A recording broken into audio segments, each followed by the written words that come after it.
আগামী নির্বাচনের সময় জানালেন উপদেষ্টা সাখায়াত। শেখ হাসিনার পক্ষে ট্রাইব্যুনালে লড়তে চান জেড আই খান পান্না। ঢাকার বিভিন্ন সড়কে অটোরিকশা চালকদের অবরোধ, ট্রেন চলাচল বন্ধ। সাবেক সচিব নাসির উদ্দিনের নেতৃত্বে নতুন ইসি গঠন। খালেদা জিয়াকে চিকিৎসার জন্য দ্রুত যুক্তরাজ্যে পাঠানো হবে জানিয়েছেন ফখরুল। এএফপির তথ্য যাচাই, হাসিনা এখনো বাংলাদেশের প্রধানমন্ত্রী এমন কথা বলেননি।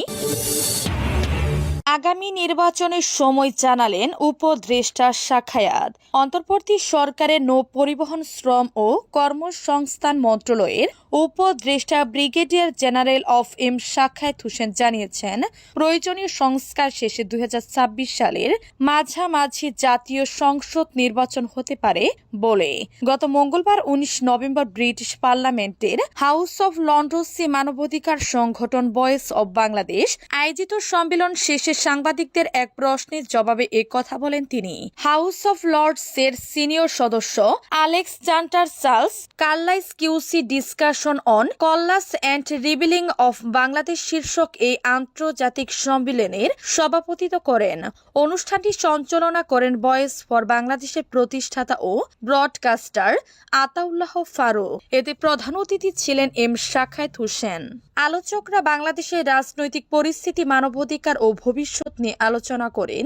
এ সময় গত ১৫ বছর ফ্যাসিস্ট বিরোধী অবস্থানে পাশে থাকার জন্য যুক্তরাজ্যের রাজনৈতিক ব্যক্তিত্ব এবং মানবাধিকার নিয়ে কাজ করা সবাইকে ধন্যবাদ জানান আতাউল্লাহ ফারুক। শেখ হাসিনার পক্ষে ট্রাইব্যুনালে লড়তে চান জেড আই খান পান্না। আন্তর্জাতিক অপরাধ ট্রাইব্যুনালের সাবেক প্রধানমন্ত্রী শেখ হাসিনার পক্ষে আইনি লড়াই করতে চান আইনজীবী জেড আই খান পান্না। এ বিষয়ে তিনি বলেছেন, সুযোগ হলে আমি শেখ হাসিনার পক্ষে লড়ব। বৃহস্পতিবার ২১ নভেম্বর সাবেক অতিরিক্ত অ্যাটর্নি জেনারেল মেহেদী হাসান চৌধুরীর জামিন স্থগিত নিয়ে সাংবাদিকদের ব্রিফিংয়ের সময় এক প্রশ্নের জবাবে তিনি এ কথা বলেন। ব্রিফিংয়ের সময় এক সাংবাদিক প্রশ্ন করেন, অতীতে আপনি শেখ হাসিনা সরকারের বিভিন্ন কর্মকাণ্ডের সমালোচনা করেছেন, এখন তার পক্ষে লড়তে চাইছেন। এটি আপনার আগের অবস্থানের সঙ্গে সাংঘর্ষিক কিনা? উত্তরে জেড আই খান পান্না বলেন, অবশ্যই সাংঘর্ষিক, কিন্তু প্রত্যেক মানুষের আইনি সুবিধা পাওয়ার অধিকার আছে। মানবিক দিক বিবেচনা করে আমি শেখ হাসিনার পক্ষে লড়ার আগ্রহ প্রকাশ করেছি, তবে আমি যে কোনো অপরাধের শাস্তি হিসেবে মৃত্যুদণ্ডের বিপক্ষে। গণহারে মামলার সংখ্যা অতীতের যে কোনো সময়ের চেয়ে তুলনামূলকভাবে বেড়েছে উল্লেখ করে তিনি বলেন, আগে ছিল গণগ্রেফতার, এখন হচ্ছে গণমামলা হলে পরে গণগ্রেফতার হবে। এটার ভিকটিম একসময় আমিও ছিলাম, তবে অকল্পনীয়ভাবে গণমামলা চলছে, এমন এর আগে কখনো হয়নি। একই স্ক্রিপ্টে চোখ নষ্ট হয়ে গেছে, না হয় পা নষ্ট হয়ে গেছে, অথবা গুলি লাগছে একটা, কিন্তু এজন্য শতাধিক ব্যক্তির বিরুদ্ধে মামলা হচ্ছে। ঢাকার বিভিন্ন সড়কে অটোরিকশা চালকদের অবরোধ, ট্রেন চলাচল বন্ধ। ঢাকার মহাখালীতে সড়ক ও রেলপথ অবরোধ করেছেন ব্যাটারি চালিত অটোরিকশা চালকরা। যাত্রী নিরাপত্তার স্বার্থে ঢাকা থেকে সারা দেশে ট্রেন চলাচল বন্ধ রাখা হয়েছে। নাখালপাড়া, বসিলা, গাবতলী, মোহাম্মদপুর এলাকায় বৃহস্পতিবার ২১ নভেম্বর সকাল থেকে সড়কে নেমে বিক্ষোভ করেছেন অটোরিকশা চালকরা। তাদের এই আন্দোলনের ফলে এসব এলাকায় প্রধান সড়কে যান চলাচল প্রায় বন্ধ হয়ে পড়েছে।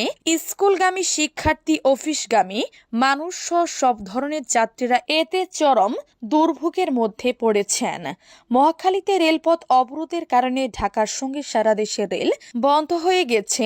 ঢাকা রেলওয়ে স্টেশনের মাস্টার মোহাম্মদ আনোয়ার হোসেন বলেন, অটোরিকশা চালকরা রেল লাইনের উপর অবরোধ করে আন্দোলন করছে, ফলে নিরাপত্তার স্বার্থে সকাল 10টা থেকে ট্রেন চলাচল বন্ধ আছে। সকাল 10টার পরে নভেম্বরে কোনো ট্রেন ঢাকা স্টেশন থেকে ছেড়ে যায়নি এবং আসছেও না। ঢাকামুখী ট্রেনগুলো কাছাকাছি স্টেশনে অবস্থান করছে। সাবেক সচিব নাসির উদ্দিনের নেতৃত্বে নতুন ইসি গঠন।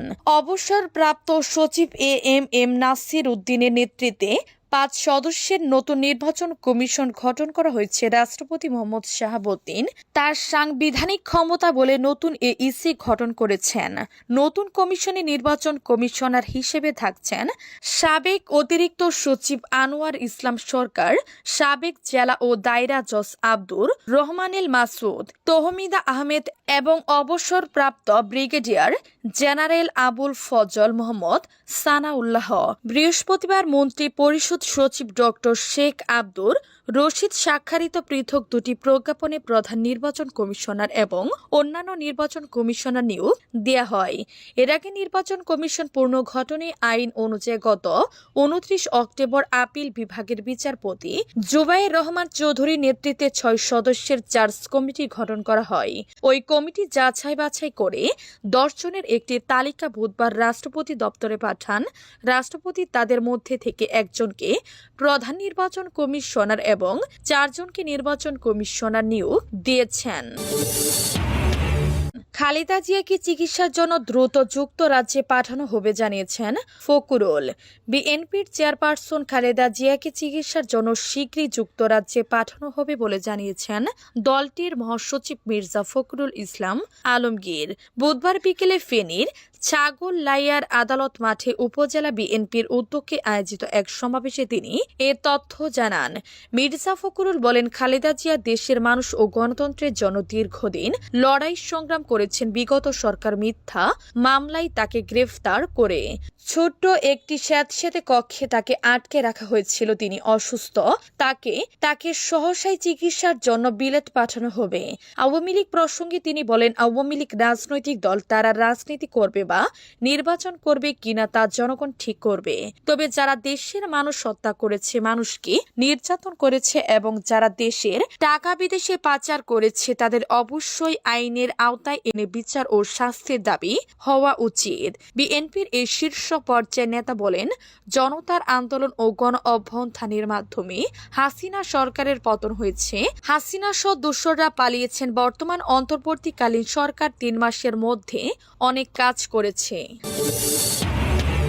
হাসিনা এখনো বাংলাদেশের প্রধানমন্ত্রী, এমন কথা বলেননি ট্রাম্প। ছাত্র জনতার গণ অভ্যুত্থানে ক্ষমতাচ্যুত হয়ে দেশ ছেড়ে পালানোর শেখ হাসিনা এখনো বাংলাদেশের প্রধানমন্ত্রী। সামাজিক যোগাযোগ মাধ্যমে ডোনাল্ড ট্রাম্পের নামে ছড়িয়ে পড়া এ কথা মিথ্যা। যুক্তরাষ্ট্রের নবনির্বাচিত প্রেসিডেন্ট ট্রাম্প শেখ হাসিনাকে নিয়ে এ ধরনের কোনো মন্তব্য করেননি।